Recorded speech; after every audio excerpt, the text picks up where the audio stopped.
Life is full of interruptions, frustrations, and unexpected blows. A day planned with care can be undone in a single moment. A calm mood can be broken by one careless word. What feels secure can shift without warning. These are not rare exceptions. They are the daily rhythm of human life. And often, they hit with such force that disturbance seems automatic, as if we have no choice but to be shaken. But this assumption is misleading.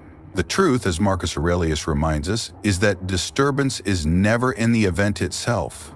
It rises in our judgment. What shakes us is not the fact, but the story we attach to it. And if that is so, then even the hardest moments can be met with steadiness. Take the sudden collapse of plans. You prepare for weeks, rehearsing every word, every detail. The room fills. All eyes turn to you, and then nothing works. The slide freezes, the microphone squeals, the silence grows unbearable. Your pulse hammers in your ears while you picture the judgment forming on every face. The work of weeks collapses in seconds, leaving you exposed, humiliated, and desperate for escape. And the longer the silence stretches, the more brutal the imagination becomes. Whispers, smirks, reputation slipping away. Or think of travel. You sprint through the terminal, lungs burning, just to see the word candled, glowing red.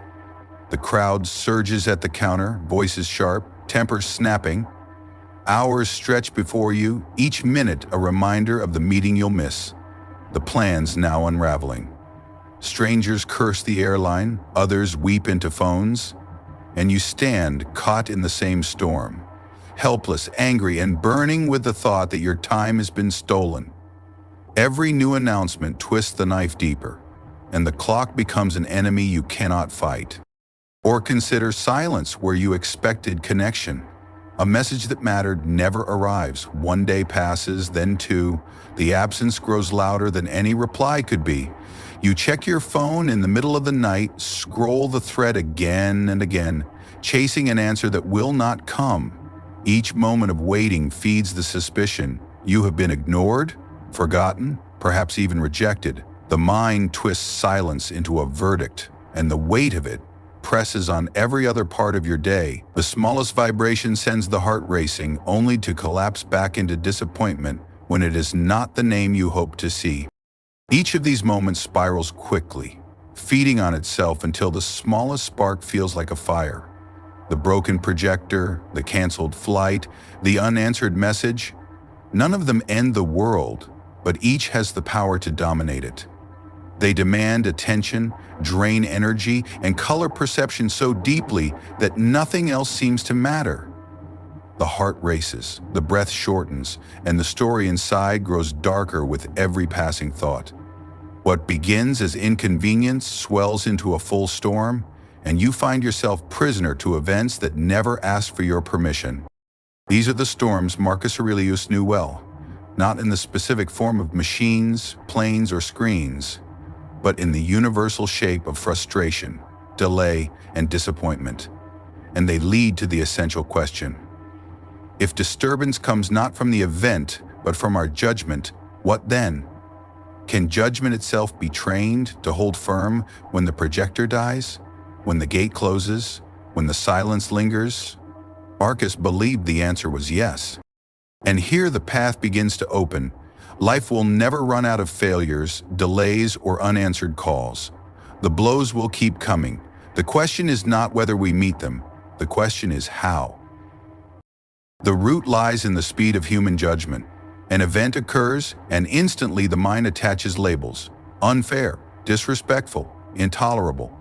These labels appear so quickly they feel natural, as if reality itself had spoken them. But in truth, they are our own inventions. The mind stamps its verdict on raw experience before reason even arrives. A driver cuts into our lane and we name it offense. A colleague fails to greet us and we name it slight. A plan collapses and we name it ruin. The label sparks the fire, and once the fire is lit, it spreads to the rest of the day. Judgment is fast, awareness is slow. That is why anger and sorrow often appear before we even notice. And once they rise, we begin to believe a lie, that we are trapped, that circumstances dictate our state of mind, but Marcus Aurelius teaches that no such chain exists unless we forge it ourselves. He warns that impressions come suddenly, but assent is ours to give or withhold. The rush of feeling is not yet slavery, it is the choice that follows which binds us.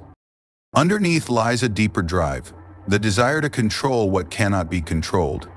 We want people to speak the way we expect, to act in ways that protect our comfort, to align their lives with our private scripts. We want events to unfold like stories we have written in advance, yet life has never agreed to such terms. The world is larger, older, and indifferent to our demands. When reality resists, frustration erupts. We wrestle against what cannot be moved, and in that struggle disturbance is born. This hunger for control is ancient, but Marcus counsels us to direct it inward. He writes that nature has given us authority only over our judgments, intentions, and actions. Everything else, whether others admire us, whether plans succeed, whether outcomes favor us, belongs to the realm of fortune, not the realm of choice. To demand control over what is not ours is to demand the impossible, and suffering always follows. Another root of disturbance is ego. Ego whispers that our worth is fragile, easily threatened by the opinions of others. A careless remark is taken as proof that we are small. Being overlooked feels like being erased. Praise inflates us, silence deflates us. But Marcus reminds us that true value never lies in the mouths of others. Virtue alone measures worth. If we act with justice, temperance, courage, and wisdom, we are complete, whether anyone applauds or not. The insult does not diminish us. Our surrender to it does. Being ignored does not erase us. Only forgetting our principles does. Ego mistakes reputation for essence. But reputation belongs to others and therefore can never be stable.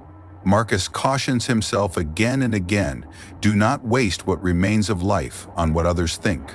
To pin our peace to public opinion is to build on shifting sand. One day we are lifted, the next we are crushed, all at the mercy of voices we cannot govern.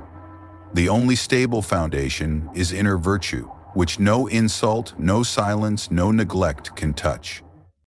At the heart of it, disturbance is self-inflicted. Life offers raw material, a word spoken, a delay, a failure, a success. These things in themselves are neither blessings nor curses. They simply arrive as rain arrives, as night arrives. But the mind overlays them with stories of betrayal, of loss, of injustice, and those stories create suffering. Expectation writes the script, ego demands applause, and judgment declares the verdict. The raw material was neutral, we turned it into poison. Marcus Aurelius distilled the lesson into one clear truth. You have power over your mind, not outside events. Realize this, and you will find strength. It is a sentence sharp as a blade. It cuts away illusion and exposes responsibility. We are not prisoners of circumstance. We are prisoners of the judgments we attach to it. To reclaim peace, we must reclaim judgment. To reclaim judgment, we must slow the speed of ascent, resist the hunger for control, and set aside the fragile theater of ego. Disturbance does not come from the world. It begins within. And if it begins within, then so too can its end. Imagine being passed over for promotion. You have given years of work, met every deadline, taken on extra responsibility. You come early, stay late, and carry the weight no one else will touch. Yet, when the decision arrives, your name is absent. Others move ahead, while your effort dissolves into silence. The natural response is bitterness. You replay the injustice in your mind, making a private ledger of all that was overlooked. You collect all your paychecks and sit back on the couch one day. But Marcus would ask, what is truly in your control? Not the decisions of your superiors, not the recognition of colleagues, but your own conduct. The power that remains is the choice to continue with integrity, to hold to standards that belong to you alone. Your worth is not in their promotion, it is in your principles, His counsel would be to keep working with steadiness, to measure yourself against reason and justice, not applause. Now picture a partner who speaks harshly in an argument. The words are sharp, the tone dismissive, the sting immediate. Instinct demands retaliation. You craft comebacks in your mind, raise your voice, prepare to match hurt for hurt. Yet Marcus would remind us, harsh words are sounds in the air. They strike like wind against stone. Only if you open the gate of your mind do they wound you. He would urge calm, steady speech, not as weakness, but as strength. To master yourself in that instant is far greater than mastering the argument. For the victory of shouting fades, but the victory of composure endures. And the longer you stand firm, the clearer it becomes that your restraint is not silence, it is power disciplined. Consider the digital world. Online insults are modern arrows. A stranger types a sentence and suddenly your mood is shaken. A careless phrase from someone who knows nothing of your life becomes a shadow over your day. You feel the pull to respond, to defend, to prove your worth. But Marcus would advise detachment. Why give control of your inner state to one who does not know you? Their words are nothing more than signals carried by wires, vanishing the moment you turn away. They cannot define you unless you choose to let them. To be unmoved is not indifference, it is protection of your sovereignty. Each insult ignored strengthens the habit of freedom. Even in the ordinary weight of daily frustration, Marcus's method applies. Think of traffic jams, when cars lock into a standstill, horns echo, and impatience builds like heat in the cabin. Or long lines that stretch endlessly, each step forward measured in minutes. The irritation feels automatic, yet Marcus would point to the belief hidden inside. The belief that this should not happen to me. The delay itself is neutral. The story we attach is what sets the pulse racing. Change the belief and the irritation dissolves. The event does not change, but your relationship to it does. And when you recognize this clearly, even the dullest wait becomes an arena to train patience, the simplest delay, a field to practice mastery. These scenes may appear small, but they carry the same structure. Whether at work, in conflict, online, or in daily delays, the trigger is outside us while the disturbance is inside. Marcus Aurelius presses us to remember this distinction. The mind rushes to surrender its peace, but we are never forced to do so. Our peace is stolen only when we offer it up. The Stoic exercise here is not grand. It is practiced in seconds, in choices so small they may go unnoticed by others. When promotion is denied, hold to your integrity. When words are harsh, refuse to let them pierce. When insults flash online, detach from their emptiness. When delays arrive, adjust the story you tell yourself. Each choice is a rehearsal for freedom. Each restraint is a training of judgment. What binds them all together is a simple truth. Disturbance is optional. The outer world is vast and unruly.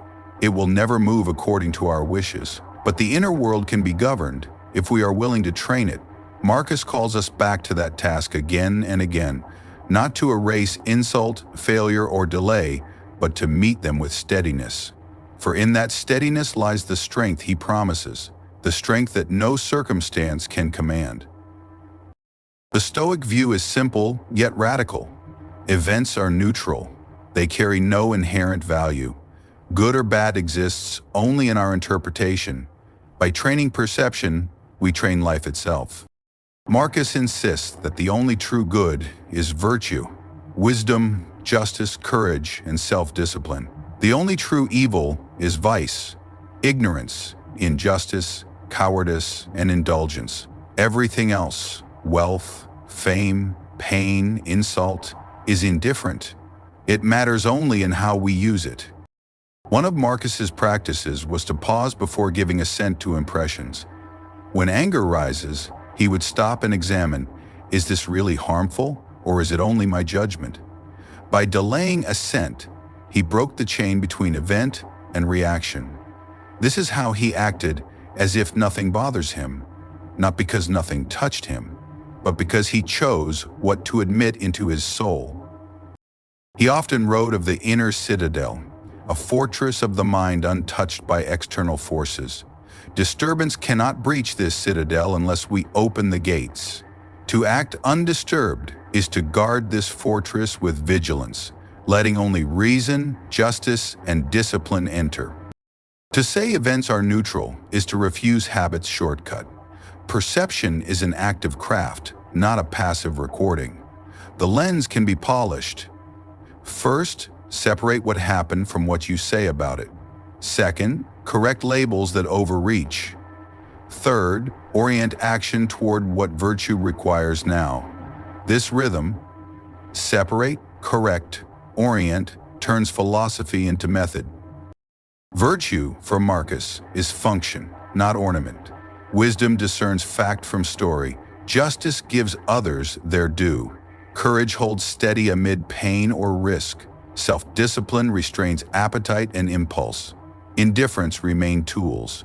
Wealth can aid generosity or feed excess. Pain can train courage or provoke cruelty. Praise can encourage excellence or inflate the ego. Character is revealed by how the ruling faculty uses what fortune brings. Assent is the hinge of freedom. Impressions strike like weather, quick, shifting, severe. We do not control their arrival, only their admission. Marcus' pause is inspection. Label the impression, test it against reason. Ask whether it targets what is truly ours, our choices, or merely brushes externals. If it threatens virtue, refuse assent. If indifferent, reduce it to size. If aligned with duty, accept it and act. The narrow gap between stimulus and response is enough to preserve a day. Preparation strengthens the hinge. Expect impressions to be rough. Practice premeditatio malorum. Forecast obstacles to attention, patience, and fairness. Such rehearsal does not darken the day, it clarifies your role in it. When the predicted tests appear, you meet them as familiar work, and you are not surprised into vice. The inner citadel is built from repeated acts of sound judgment. Its stones are small, a refused insult, a tempered appetite, a blunt fact accepted without protest. Its mortar is consistency. From the height of the citadel, the view from above shrinks panic to proportion. You see the crowd as pattern, the setback as one moment in a life, the self as a citizen among many under the same sky. The walls are open to reality and closed to false. To guard the gates is to apply criteria. Admit what is true, necessary, and useful to virtue. Turn away what is speculative, flattering, or corrosive. Stillness is not passivity. The citadel houses decisive action, but action chosen by reason, not seized by agitation.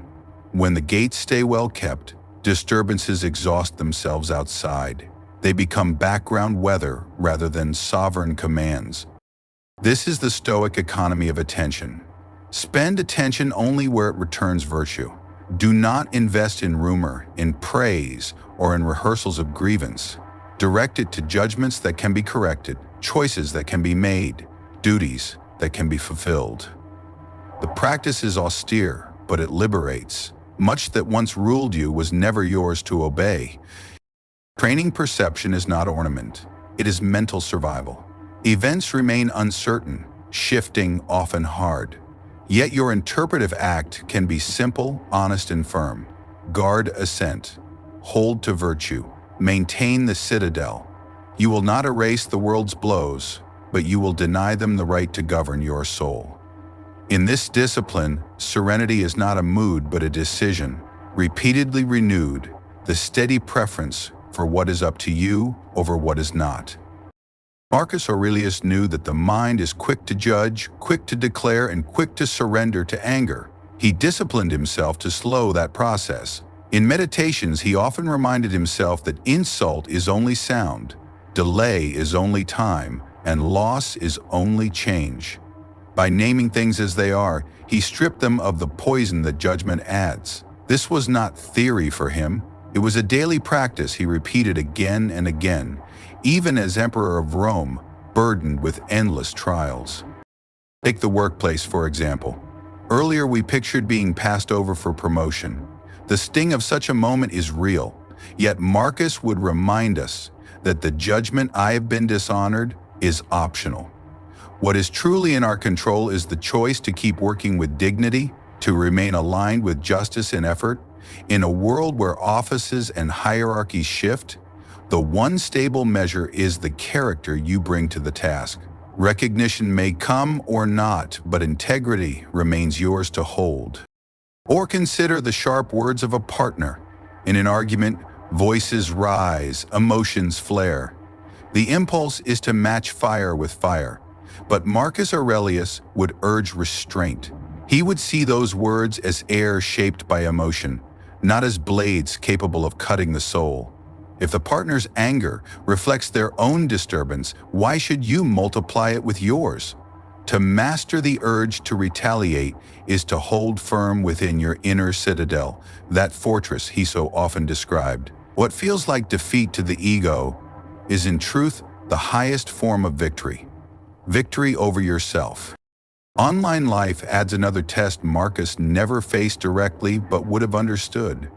Insults typed by strangers appear on screens, carrying the same power to shake mood and stir resentment. Yet Marcus's counsel still applies. Why give away sovereignty of your mind to someone who does not know you? Their comment is nothing more than a modern echo of the marketplace gossip he often dismissed. In his view, the worth of a person lies not in words spoken about them, but in the life they live according to virtue. To take offense at shadows is to abandon what is real for what is empty. Even in the ordinary frustrations of daily life, traffic jams, long queues, sudden delays, Marcus Aurelius's perspective offers a way forward. The event itself is neutral. Cars move slowly, lines advance inch by inch. The agitation is born in the belief, "This should not happen to me." Marcus would reject that belief. He would remind himself that the universe moves as it will, not as we wish. To rage against it is freedom. To align with it is freedom. Thus, even the long wait becomes material for patience, the slow crawl a lesson in acceptance. Every delay becomes training in steadiness. Gratitude was another of Marcus's shields. When confronted with hardship, he often turned his mind to what remained: breath, reason, the chance to act rightly in this very moment. Gratitude does not erase difficulty, but it shifts the center of attention from what has been denied to what has been given. In traffic, gratitude may rest in the fact that you have a vehicle, a destination, time still ahead. In conflict, gratitude may lie in the chance to practice calm. In neglect, gratitude may turn toward those who do support you, even if unseen. Reflection bound these practices together. At day's end, Marcus would review: where was I steady? Where did I falter? This was not self-punishment, but training.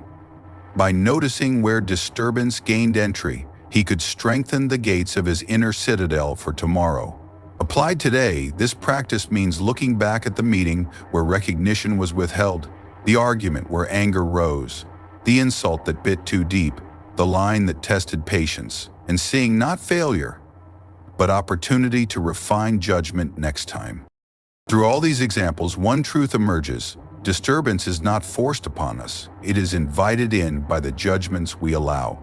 Marcus Aurelius chose again and again to deny it entry, to guard his peace as a possession more valuable than power, wealth, or acclaim, and in doing so, he left us a model that even in a chaotic world, a disciplined mind can act as if nothing truly bothers it.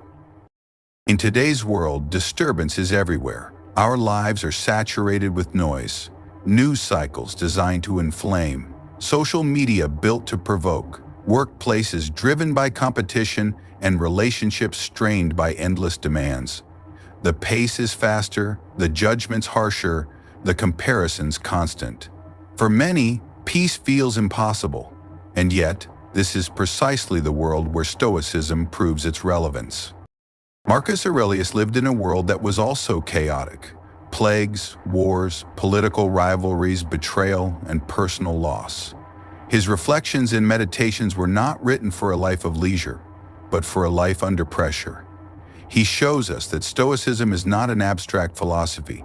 It is a discipline forged in difficulty. That same discipline is needed now more than ever. The modern mind is easily captured. An insult online can ruin a day. A single failure at work can spiral into doubt about one's worth. The Stoic response cuts through this fragility. It says, "Events are neutral, and judgment is ours." The key is not to eliminate challenge, but to master response. In an age where every device demands reaction, Stoicism offers the power of deliberate pause, the choice not to be ruled by impulse. Society today measures value by wealth, image, and recognition, but Marcus reminds us that true value comes only from virtue. A person may be praised or ignored, rich or poor, celebrated or forgotten, and yet remain the same in essence.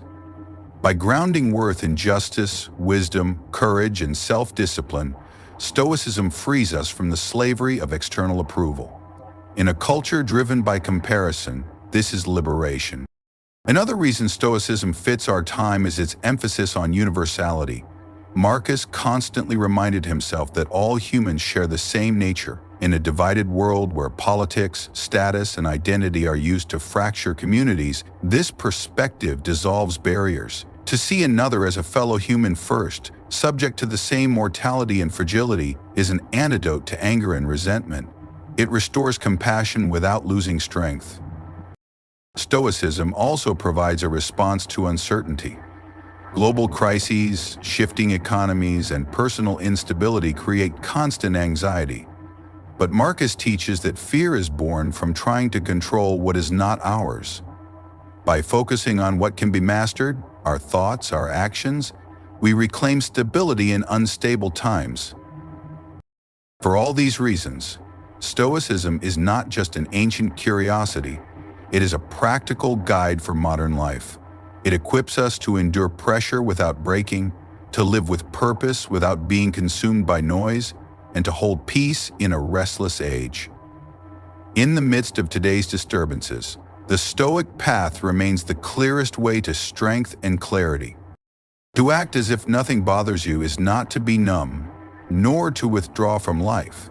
It is not indifference in the shallow sense of shutting down emotions. Rather, it is the deeper strength of facing life fully while keeping mastery over the only true domain, your own mind. Marcus Aurelius teaches that events do not disturb us, our judgments do. He reminds us that the raw facts of the world, words spoken, events unfolding, changes of fortune, are all neutral until the mind stamps them with approval or rejection. Control your judgment and you control your peace. Fail to control judgment, and you hand over your freedom to external forces. The world will never stop testing you. People will insult, disappoint, or ignore you. Colleagues may take credit for your efforts. A partner may speak without care. Strangers may lash out online or in traffic. Circumstances will twist and break your plans without apology. Yet disturbance remains optional. You may feel the first spark of emotion, but you decide whether to feed it into a flame or let it fade. Marcus often pictured himself as standing before two paths in every moment, one where he reacts in haste, one where he acts with reason. To follow reason is to live by virtue. To follow impulse is to live as a slave to circumstance. He chose the former, not because it was easier, but because it was right. The lesson is enduring. Build your inner citadel.